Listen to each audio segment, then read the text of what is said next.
আসসালামু আলাইকুম। আমি এসেছি বাংলাদেশের প্রত্যন্ত এক গ্রামে, নাম কালীগঞ্জ। এক গ্রাম যেটা মানচিত্রে আছে, কিন্তু এখানে কেউ আসতে চায় না। কারণ বলা হয় এই গ্রামে পা দিলেই ফিরে আসা যায় না। আমি দাঁড়িয়ে আছি গ্রামের প্রবেশ পথে। পুরনো সাইনবোর্ডে লেখা কালীগঞ্জ জীবনের সীমান্ত। চারদিকে ঘন কুয়াশা আর অদ্ভুত এক নীরবতা। স্থানীয়রা বলে সূর্যে ডোবার পরপর এখানে কিছু অদৃশ্য শক্তি জেগে ওঠে। এক বৃদ্ধার সাথে কথা বললাম। তিনি বললেন, আমার ছেলে 5 বছর আগে ওই বনের ভেতর হারিয়ে গেছে, কেউ খুঁজে পায়নি। আমরা আর খুঁজতেও যাইনি, ভয় হয়।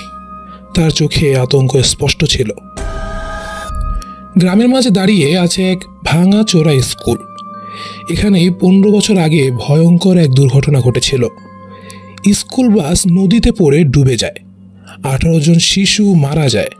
লোকেরা বলে তাদের আত্মারা আজও মুক্তি পায়নি।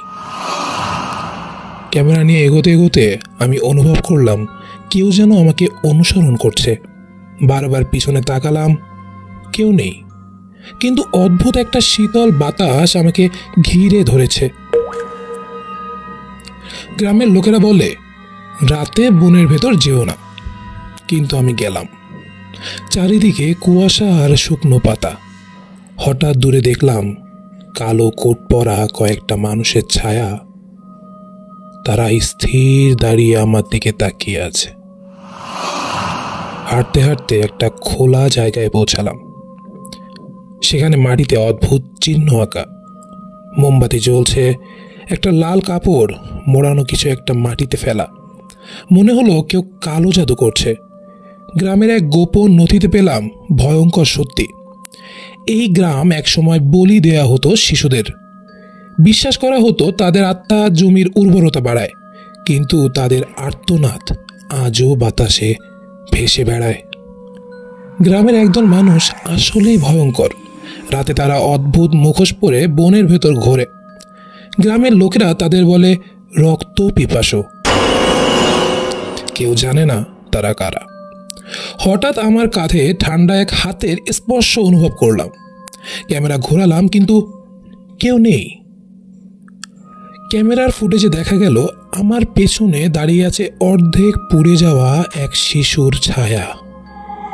আমি দৌড়ে গ্রাম থেকে বেরিয়ে এলাম, কিন্তু মনে হচ্ছে কেউ আমাকে অনুসরণ করছে।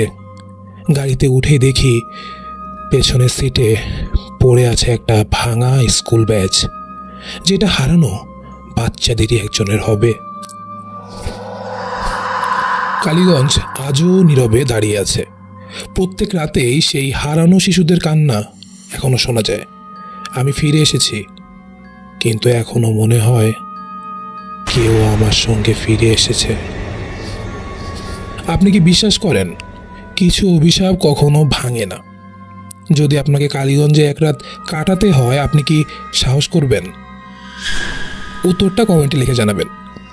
অনেক ধন্যবাদ আমাদের পরিপূর্ণ ভিডিওটি আপনি দেখার জন্য। সাবস্ক্রাইব করুন, ভয়কে জানুন। আল্লাহ হাফেজ।